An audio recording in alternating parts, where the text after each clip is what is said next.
profound statement. And so we want to qualify this, and so we show here the Salisbury Cathedral in England.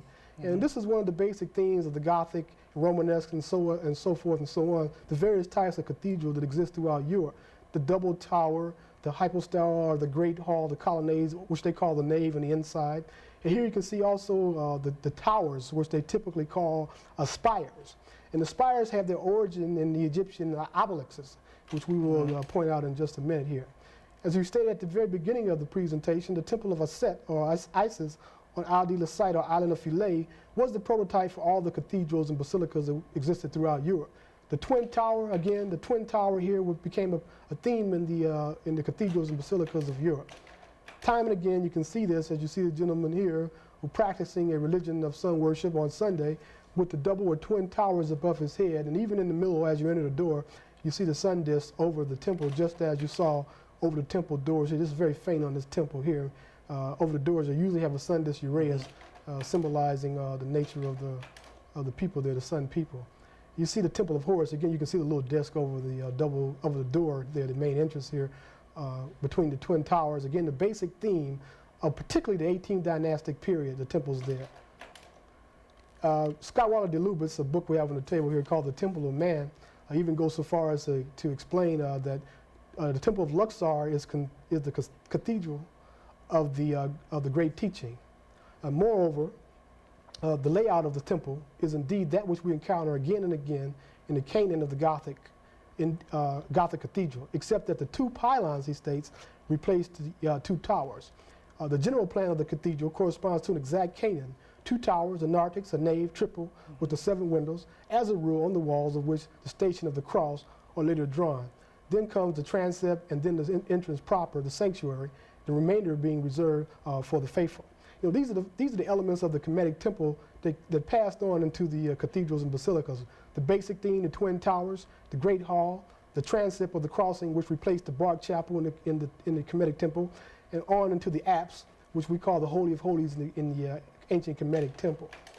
Again, you can see here the double tower, the Temple of Apet Raset, which they call Luxor.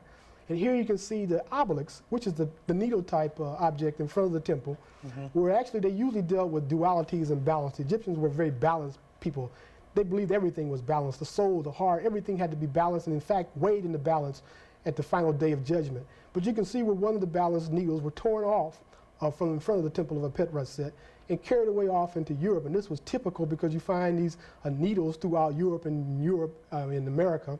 You find what they call Cleopatra's needle, which is actually Tutmosis' needle, in Central Park in New York City. But again, the pylons being stolen and carried off into Europe, where you can see this particular one from Heliopolis of On, where it was placed down in front of the temple of the church here in Europe, with the same theme, the twin towers, as you saw at Luxor or Apet Raset, with the obelisk as well being placed down in front of the temple.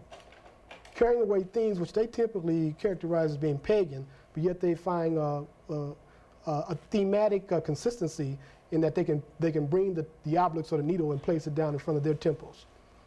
Again, looking inside of St. Peter's Basilica, you can see the area which we call the nave, which is the little pillared hall in front of this, which we call the high altar. The high altar is the canopy here with the 4 cardinal points or columns around it. And you can see the nave, and it's interesting because you have here the nave, which comes from the Latin root navis, which means ship, which is indicative of navigation in water. So you have these nautical and these maritime terminologies that carry over even into the basilicas and cathedrals of Europe. As you see here, a diagram here, it's very faint, very dark, but you can see the letter A in the middle here symbolizes the nave.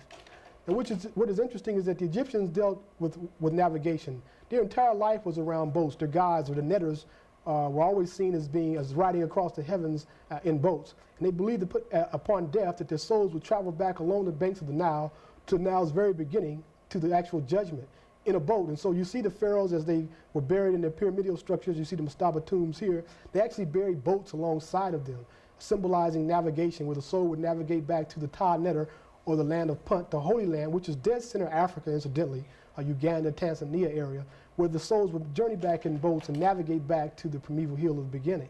And again, you see inside a cross-section of a typical Egyptian or Kemetic temple, and you can see the little bark of the boat that has come to rest in the very rear there, which is the actual called the Bark Chapel.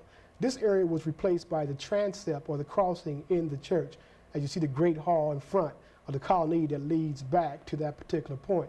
Again, the twin towers and pylons in the front. Basic theme. As we look at St. Peter's Basilica, where you can see a cutaway or a section here, again you can see the little pillared hall that leads back to the actual crossing. Now you can see that the temple is formed into a cross. And at the point of the cross, where you see the high dome, you see below it the altar, or the canopy with the 4 cardinal points on it. This particular high altar replaced the Bark Chapel, where the bark would come to rest in the Kemetic Temple here, with the Holy of Holies being in the rear, which they call the apse in the church. And you can see here one of the barks, this one from the Temple of Horus at Edfu, where you can see the 4 cardinal points on the canopy on the bark. All they did in the church basically was to remove the bark and place the canopy right in the center in place of the bark. Can I ask you, you know any particular reason why they did that? Well, of course, anybody who plagiarizes is particularly careful to cover up their tracks. But yet you see in the fact that they call this area the nave that leads back to that area suggests water and navigation. And so you can see the same nautical experience that you got or you gained in the Kemetic Temple. And so navigating back to this point, which is called the Hetep Heru Set Weret, which is the high altar in this particular building here. This is where the souls will come to rest for judgment. That was a theme in the Kemetic Temple, and it's a theme in the Cathedral and Basilica as well, because you can see here, at this point where the soul would rest in Kemet, before Osiris to be judged, you see the soul in this temple, in the theme of this temple, would rest before Jesus, as you see the picture of the white Jesus in the background, in the apse there, or the Holy of Holies, where you see the same theme of the Kemetic Temple here in the building. Again, the Great Hall, which is typical in every Kemetic temple, and you can see the clear story windows of the lights above to admit the light into the temple here, leading back to the transept of the crossing with the high altar and the apse. Typical theme in a Gothic cathedral and various other types of cathedrals throughout Europe. Again, you can see the same thing with the column leading back, and just to the right above, you can see above the white lady here, the clear story light or window above to admit the light into the temple. A basic theme that was developed thousands of years before Europeans produced this concept. Again, showing you architecturally where they're instilling elements, which they like to call borrowed. Well, we only have a few minutes left and stuff in the program. I wanted to ask you a few of the questions back so far as the nave is concerned. Okay. The nave is connected with ship, you said, correct? Yeah, with navigation. Oh, that's interesting. I wonder if that's where the word worship came from or not. Any connection with that? It has crossed my mind at times. There seems to be a lot of terminologies that are unexplained in the European form of worship that you can explain readily when it comes to ancient Kemet. We know that the word nave can actually be found in ancient Kemet. You can find this in a book written by Gardner, who wrote a book on Egyptian language. And he shows where the word nave was associated with navigation. It actually represented the skipper of a ship, sometimes represented the sail on the ship in the Medunetta or the Egyptian hieroglyphic writing. Yeah, so it can actually, the word nave can actually be traced all the way back to ancient Kemet. I might add that Professor George G.M. James, in his book, The Stolen Legacy, and to paraphrase Professor James, he stated that the ancient Kemetic or Egyptian mystery system was the one great holy Roman Catholic religion of the greatest antiquity. And it was from that the first concepts of the virgin birth, immaculate conception, and resurrection stories, and these things passed on wholesale into Europe.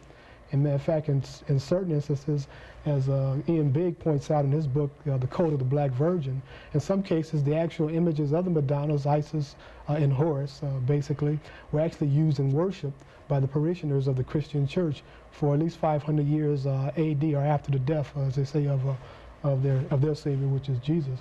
And so without any further, we'll go ahead on and show you a couple of slides here.